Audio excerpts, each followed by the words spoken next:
Hello बच्चों, welcome to breath biology. This is doctor Anupama और हमारी आज की वीडियो भी है in continuation with our T20 series. T20 series क्या है बच्चों? हम लोग 20 मिनट में 20 क्वेश्चन सॉल्व करेंगे जो एक्सक्लूसिवली NCERT से होंगे। और इन क्वेश्चंस की बच्चों क्या स्पेशलिटी है, आप देखोगे हर क्वेश्चन के सामने एक पेज नंबर लिखा हुआ है मैंने, तो अगर आपको वो कॉन्सेप्ट समझना है तो उस पेज नंबर को देख के आप NCERT को रेफर कर सकते हैं।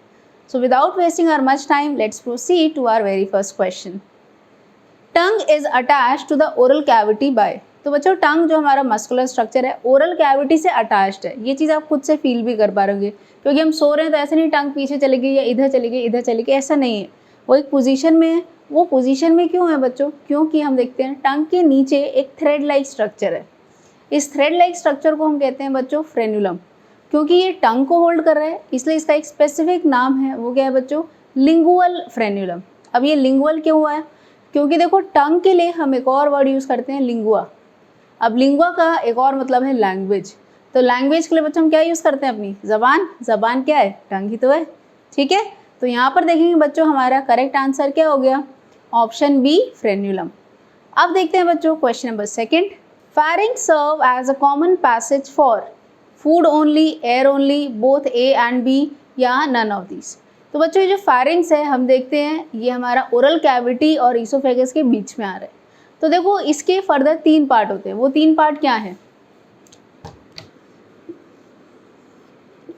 तो मान लेते हैं ये इसके 3 पार्ट हैं। वो 3 पार्ट क्या है हमारे? पहला है नेजोफैरिंग्स, दूसरा जो होता है वो हमारा होता है ओरोफैरिंग्स, और लास्ट वाला जो पार्ट है बच्चों वो है हमारा लैरिंगोफैरिंग्स।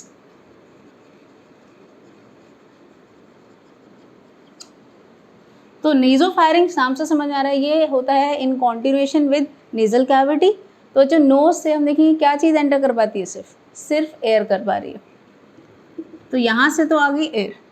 ओरोफैरिंग्स तो ये हमारी ओरल कैविटी के कॉन्टिन्यूएशन में। तो ये जो ओरल कैविटी है इससे क्या क्या चीज़ें आ सकती हैं? फूड भी आ सकता है और एयर भी आ सकती है। So food plus air. Last part है हमारा लैरिंगोफैरिंग्स। बच्चों ये है इन कॉन्टिन्यूएशन विद लैरिंग्स। और लैरिंग्स किसके ऊपर पाया जाता है? ट्रेकिया के ऊपर, जो हमारी विंड पाइप है।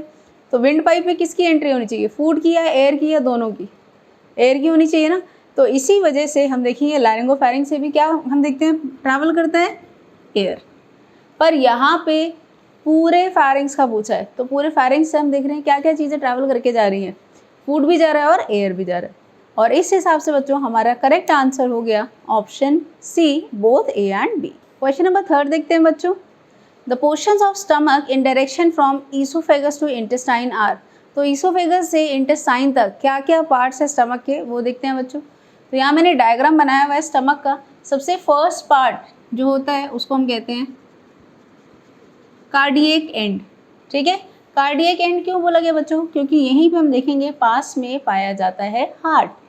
फिर ये देखो ये जो थोड़ा उठा हुआ सा स्ट्रक्चर है इसको हम बोलते हैं फंडस या फिर फंडिक पार्ट, ओके। फिर आप देखो ये वाला जो स्ट्रक्चर है इसको हम बोलते हैं बॉडी।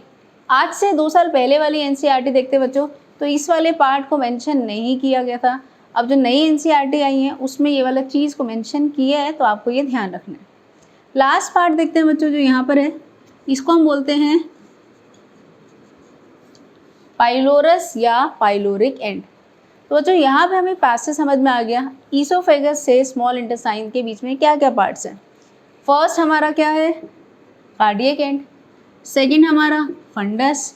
थर्ड हमारा बॉडी। और फाइनली जो फोर्थ वाला है हमारा वो क्या है? पाइलोरस। तो बच्चों इस हिसाब से हम देखते हैं कौन सा वाला ऑप्शन करेक्ट है। Option A cardiac pyloric, cardiac के बाद पाइलोरिक, ऐसा तो नहीं है, तो ये गलत। सेकंड आता है हमारा cardiac, fundic, body and then pyloric, ये वाला आंसर हमारा सही है। तो यही हमारा करेक्ट आंसर है ऑप्शन बी। तो बच्चों क्वेश्चन नंबर 4 बताने से पहले हम लोग एक डायग्राम को अच्छे से समझ लेते हैं। तो यहाँ जो मैंने डायग्राम बनाया है ये है हिस्टोलॉजी ऑफ एलिमेंट्री कैनाल। तो जो भी हम देखते हैं यहाँ पे जो टिश्यू का ऑर्गेनाइजेशन है वो देख रहे हैं।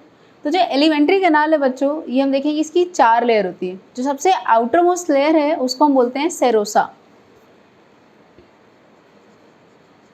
ठीक है।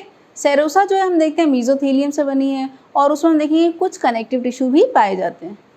सेकेंड जो लेयर देख रहे हैं हम लोग, ये देखो ये और ये दोनों जो है कलेक्टिवली एक लेयर है जिसको हम बोलते हैं मस्कुलरिस। इसमें हम देखते हैं बच्चों बाहर कौन सी लेयर पाई जाती है, बाहर पाई जाती है लॉन्गिट्यूडनल मसल और अंदर पाई जाती है सर्कुलर मसल। मैं लिख देती हूँ लॉन्गिट्यूडनल मसल और हम देख रहे हैं अंदर कैसी है सर्कुलर मसल। इन दोनों को कलेक्टिवली हम क्या बोलते हैं मस्कुलरिस। फिर देखते हैं बच्चों जो थर्ड लेयर आती है जिसको हम बोलते हैं सबम्यूकोजा।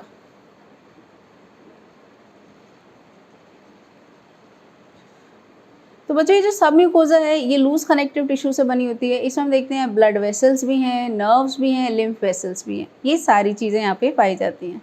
फिर आता है हमारे सबसे इनरमोस्ट लेयर जिसको हम बोलते हैं म्यूकोजा। तो ये आप देख रहे हो ये है म्यूकोजा।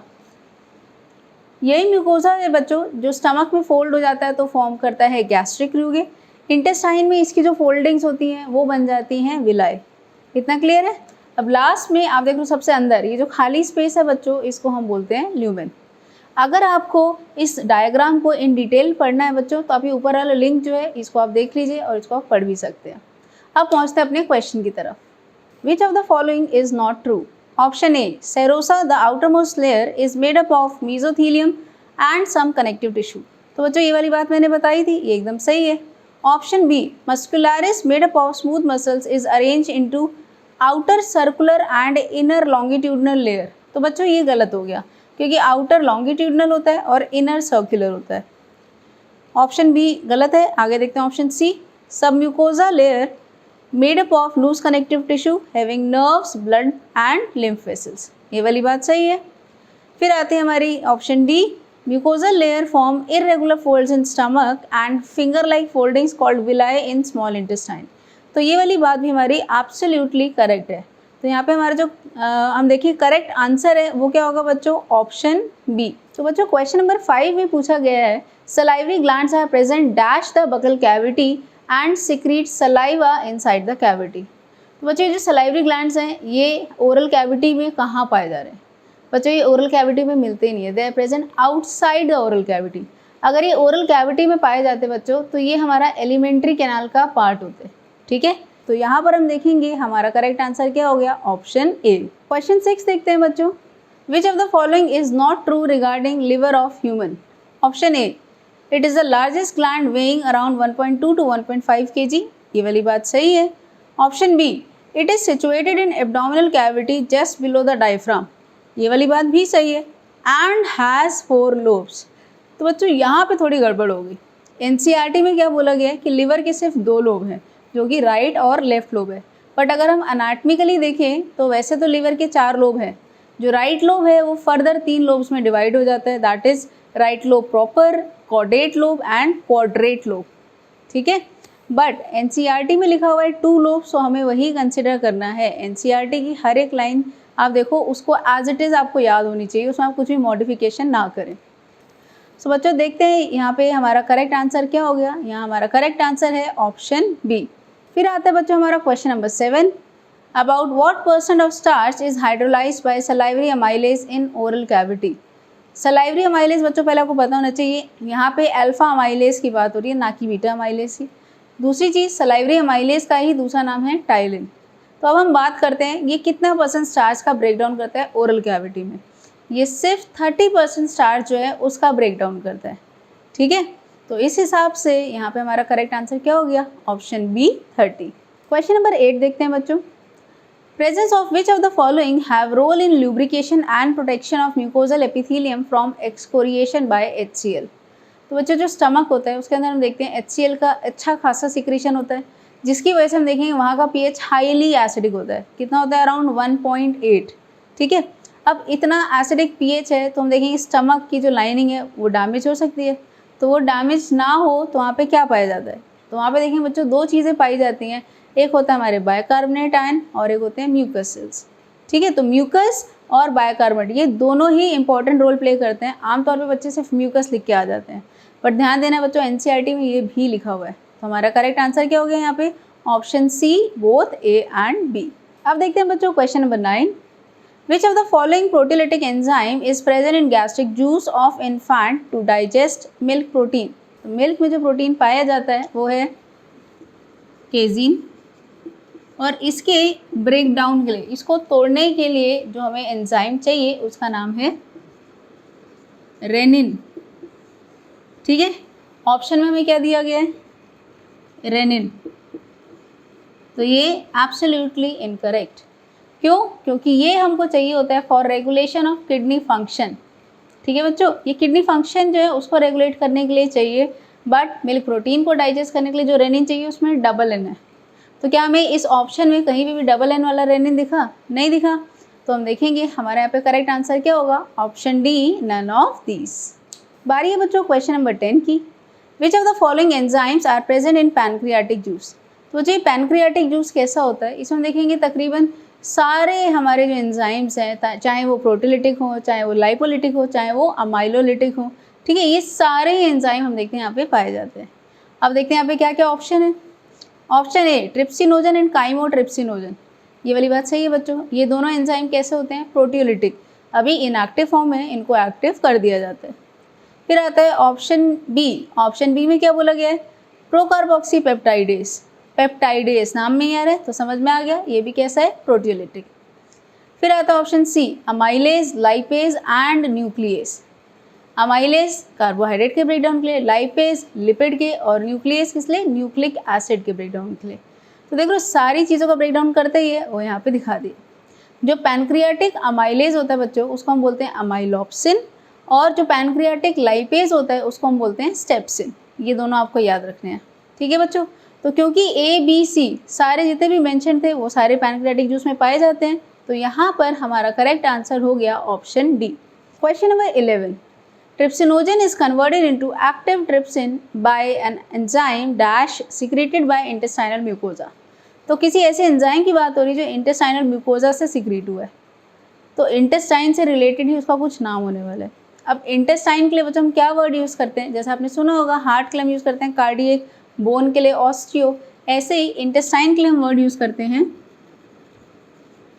एंटेरो। ठीक है, तो इसी से रिलेटेड हम देखिए कुछ हमारे एंजाइम का नाम होगा। अब देखते हैं ऑप्शन ए एंटेरोकाइनेस, तो हमारे यहीं पे आंसर आ गया। तो ये जो होता है बेटा एंजाइम, ये क्या करता है, ट्रिप्सिनोजन को ट्रिप्सिन में कन्वर्ट करता है। तो इसलिए हमारे यहाँ पे करेक्ट आंसर क्या हो गया, ऑप्शन ए। अब देखते हैं बच्चों question number 12, function of bile is.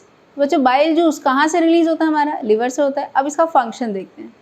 Option A digest protein, बिल्कुल गलत। ये जो बाइल होता है इसके अंदर कोई भी ऐसा एंजाइम नहीं है जो इन सब चीज़ों को डाइजेस्ट कर सके, तो ये गलत हो गया। सेकंड आता है हमारा option B, emulsification of fat. तो बच्चों इमल्सिफिकेशन ऑफ फैट और डाइजेशन ऑफ फैट ये दो अलग चीज़ें।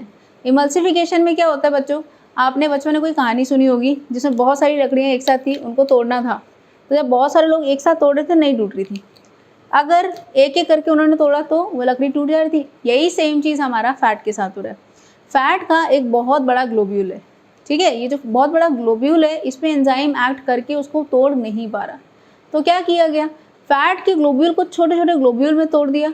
अब उस पर एंजाइम एक्ट करेगा और फैट का डाइजेशन कर देगा। तुमने देखा ये वाली बात एकदम सही है।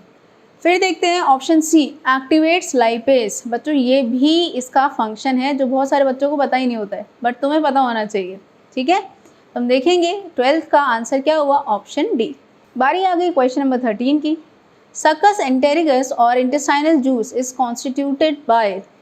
बच्चों अभी थोड़ी देर पहले मैंने बताया एंटेरो वर्ड का मतलब क्या होता है, इंटेस्टाइन, एंटेरिकस, तो यहाँ पे भी क्या है ये इंटेस्टाइनल जूस। तो देखो इंटेस्टाइनल जूस कहाँ कहाँ से निकलता है ये देखते हैं। सबसे फर्स्ट आता है secretion of goblet cells. Yes, इसकी जो भी सिक्रीशन एल्कलाइन सिक्रीशन वो हमारा इंटेस्टाइनल जूस का पार्ट होता है। फिर आता है secretion of brush border cells of mucosa. ये तो बहुत ही इंपॉर्टेंट है बच्चों, जितने भी एंजाइम्स हैं वो यहीं से तो निकल रहे हैं, तो ये बहुत इंपॉर्टेंट है। तो ये वाला आंसर भी सही है। तो अब देखते हैं बच्चों हमारा करेक्ट आंसर क्या हुआ, option C, both A and B. तो आ गई हूँ मैं 14th क्वेश्चन के साथ, जल्दी से देखते हैं। The activities of GIT are under. तो बच्चों जो हमारा GIT है इसका न्यूरल कंट्रोल कैसे है, आपने पढ़ा होगा ऑटोनॉमिक नर्वस सिस्टम में। सिंपैथेटिक नर्वस सिस्टम में क्या होता है बच्चों, जो हमारा पेरिस्टालसिस है वो रुक जाता है। जितनी भी गैस्ट्रिक सिक्रीशन है, इंटेस्टाइनल सिक्रीशन है, सलाइवा का सिक्रीशन, ये सारा क्या होता है, इनहिबिट हो जाता है। जब हमें डर लगता है मुंह सूखने लग जाता है, वो सूख क्यों रहा है बच्चों, क्योंकि सलाइवा का सिक्रीशन नहीं हो रहा। और यही जब हम रिलैक्स हो जाते हैं तो पैरासिम्पैथेटिक एक्टिवेट हुआ, तो फिर से हमारा नॉर्मल पेरिस्टालसिस शुरू हो गया और सारे जितने भी एंजाइम्स हैं, जूसेस हैं, वो अपना सिक्रीशन फिर से कंटिन्यू करते हैं। तो हो गया ना हमारा नर्वस सिस्टम का यहाँ पे इम्पैक्ट, ये वाली बात सही है। फिर देखते हैं बच्चों हार्मोनल एक्शन। तो बच्चों ये जो जीआईटी है इसमें हमारा हार्मोन्स का भी बहुत अच्छा खासा रोल है। जैसे हम देखते हैं गैस्ट्रिन, गैस्ट्रिन हार्मोन क्या करता है बच्चों, जो गैस्ट्रिक मोटिलिटी है वो इंक्रीज कर रहा है। ठीक है, तो हम देखेंगे बच्चों यहाँ पे हमारा करेक्ट आंसर क्या होना चाहिए, both neural and hormonal action, that is option C. Question number 15, chylomicrons are very small dash coated fat globules. तो बच्चों जो काइलोमाइक्रॉन है ये बेसिकली क्या होते हैं, फैट ग्लोब्यूल्स होते हैं जिसके ऊपर हम देखते हैं प्रोटीन की कवरिंग होती है। तो ये हो गया फैट ग्लोब्यूल। अब इसके ऊपर हम देखेंगे प्रोटीन की कवरिंग है। अब इसकी क्या ज़रूरत पड़ी बच्चों, ये जो हमारा फैट है ये डायरेक्टली ब्लड में जा नहीं सकता, क्योंकि ब्लड में तो ये इनसॉल्युबल होगा, ये है फैट, और ब्लड में मैक्सिमम क्या पाया जा रहा है, वाटर। तो क्योंकि वो ब्लड में इनसॉल्युबल होगा, क्या किया जाता है, सबसे पहले इसके ऊपर एक कोटिंग होती है प्रोटीन की। अब ये जो स्ट्रक्चर बना इसको हमने बोला काइलोमाइक्रॉन। ये काइलोमाइक्रॉन एंटर करता है हमारा लिम्फ वेसल्स में, जिसको हम बोलते हैं लैक्टीन, और यहाँ से ये चला जाता है ब्लड वेसल्स में। ठीक है बच्चों, अगर सिंपली फैट का ग्लोब्यूल होता तो नहीं जा पाता, तो इस वजह से इसको बनना पड़ता है काइलोमाइक्रॉन। तो अब देखते हैं बच्चों यहाँ पे हमारा करेक्ट आंसर क्या होगा, option B proteins. Question number 16 देखते हैं बच्चों, which of the following is absorb by active transport. तो बच्चों एक्टिव ट्रांसपोर्ट क्या होता है, जिसमें हम देखते हैं एनर्जी का एक्सपेंडिचर होता है। अब देखते हैं इसमें से किसके ट्रांसपोर्ट में एटीपी या एनर्जी का एक्सपेंडिचर हो रहा है। Option A sodium ion. तो ये वाली बात तो सही है बच्चों, सोडियम हमेशा जब भी ट्रांसपोर्ट हो रहा है साथ में क्या चाहिए उसका होता है, साथ में इसको क्या चाहिए होता है, साथ में इसको चाहिए होता है एटीपी। तो यहाँ पे बच्चों हमारा करेक्ट आंसर क्या हो गया, ऑप्शन ए। अब देखते हैं बच्चों question number 17, which of the following is not true. Option 1, in jaundice liver is affected, skin and eye turn yellow due to deposition of bile salts। तो बच्चों बाइल सॉल्ट की डेपोजिशन से yellow नहीं होता, बल्कि बाइल पिगमेंट की deposition से होता है। तो ये वाला स्टेटमेंट इनकरेक्ट। अब देखते हैं second statement, vomiting is a reflex action controlled by vomiting centre of cerebrum. ये वाली चीज़ भी बच्चों गलत हो गई। ठीक है, पहले तो लिखा हुआ है यहाँ पर रिफ्लेक्स एक्शन, फिर ये सेरिब्रम कैसे करेगा। वॉमिटिंग सेंटर बच्चों हमारा क्या कहाँ पाया जाता है, वो मिलता है हमारा मेडुला में। ठीक है, तो ये वाला स्टेटमेंट भी इनकरेक्ट। फिर देखते हैं third statement, abnormal frequency of bowel movement and increase liquidity of faecal discharge is called diarrhoea. ये वाली बात सही है बच्चों, जब कुछ भी एब्जॉर्ब नहीं हो रहा, सारा का सारा लिक्विड फॉर्म में रिलीज हो जा रहा है बार बार, एबनॉर्मल फ्रीक्वेंसी है, इस कंडीशन को हम कहते हैं डायरिया। देखते हैं नेक्स्ट ऑप्शन, तो स्टेटमेंट डी में बोला गया है diarrhoea reduces absorption of food. बच्चों ये भी सही है, जस्ट अभी थोड़ी देर पहले मैंने बताया, ना फूड ना वाटर कुछ भी एब्जॉर्ब नहीं हो रहा, तो सारा एज इट इज़ बाहर निकल जा रहा है। तो हम देखेंगे बच्चों यहाँ पे थर्ड और फोर्थ स्टेटमेंट जो है वो ट्रू है, बाकी सब जो दोनों है वो कैसी है, फॉल्स है। सो यहाँ पे क्या पूछा गया है, which of the following is not true. तो हमें यहाँ पे समझ में आ रहा है option B is the right answer, that is 1 and 2 are not true. So देखते हैं बच्चों question number 18, which of the following is wrong gross calorific value of food. तो बच्चों पहले हमें पता होना चाहिए कि ग्रॉस कैलोरीफिक वैल्यू होता क्या है। तो ये क्या होता है बच्चों, कितना अमाउंट ऑफ हीट रिलीज हो रहा है जब हम 1 ग्राम ऑफ फूड का कंबशन कर रहे हैं इन बॉम्ब कैलोरीमीटर। ठीक है, इसको हम बोलते हैं ग्रॉस कैलोरीफिक वैल्यू। अब देखते हैं बच्चों किसकी इनकरेक्ट है। कार्बोहाइड्रेट की 4.1 किलो कैलोरी पर ग्राम, ये सही है। प्रोटीन 5.65 किलो कैलोरी पर ग्राम, ये भी सही है। फैट्स 9.45 किलो कैलोरी पर ग्राम, बच्चों ये भी सही है। तो हमारे यहाँ पे आंसर तो आ गया option D, none of these are wrong. So बच्चों देखते हैं question number 19, in India reason for PEMR। PEM क्या है बच्चों, प्रोटीन एनर्जी माल न्यूट्रिशन। तो देखते हैं इसमें option A, mother's milk replaced early with less protein calorie food. हाँ ये चीज़ हो सकती है। फिर देखते हैं ऑप्शन सी, फिर देखते हैं ऑप्शन बी, सेकेंड प्रेगनेंसी और child birth when the infant is still young, ये वाली बात भी हो सकती है। पहले वाले को अच्छा खासा नरिशमेंट मिल रहा, दूसरा प्लान कर लिया या चाइल्ड बर्थ हो गया, तो इसे हम देखेंगे उस बच्चे को नरिशमेंट उतना नहीं मिलेगा। फिर आता है option C, replacement of mother's milk with high calorie low protein diet in child more than 1 year. तो बच्चों ये वाली जो स्टेटमेंट है ये हम देखेंगे स्पेसिफिकली क्वाश्योरकर के लिए, होलिस्टिक हम नहीं देखेंगे PEM के लिए, तो ये वाला तो स्टेटमेंट गलत हो गया। फिर देखते हैं option D, both A and B। तो जब हमने देखा था बच्चों A एंड B दोनों करेक्ट है, तो हमारा करेक्ट आंसर क्या हो गया, ऑप्शन डी। बारी है बच्चों आज के हमारे लास्ट क्वेश्चन की। Which of the following diseases of PEM is due to protein deficiency and accompanied by calorie deficiency. तो बच्चे उस बच्चे की बात कर रहे हैं जिसमें देख रहे हैं प्रोटीन की भी और कैलोरी की भी दोनों की डेफिशिएंसी है। तो ऐसा कौन होता है हमारे पास, ऐसा हमारे पास होता है वो पेशेंट जिसको क्या है, मेरास्मस। ठीक है, और यही अगर हम देखें सिर्फ हम देखें प्रोटीन की डेफिशिएंसी है, कैलोरी अच्छी खासी अमाउंट में मिल रही है, तो ऐसे वाले पेशेंट को हम क्या बोलेंगे, क्वाश्योरकर। सिर्फ यही डिफरेंस नहीं है बच्चों, और भी है। Marasmus usually less than 1 year of age वाले बच्चों को होता है, जो क्वाश्योरकर है वो मोर देन 1 ईयर्स एज वाले बच्चों को होता है। मेरास्मस में बच्चे की सच में मरी हुई हालत, एकदम पतला लीन थिन होता है। और वही हम देखिए क्वाश्योरकर में क्या होता है बच्चों, उसकी हम देखते हैं पॉट बेली होती है, पेट ऐसे मटके की तरह फूला होता है। तो ये आप कुछ डिफरेंसेस समझ पाएंगे। सो बच्चों यहाँ पर हमें क्वेश्चन नंबर 20 का आंसर मिल गया, विच इज़ ऑप्शन ए। सो आज के हमारे 20 क्वेश्चन खत्म हो गए।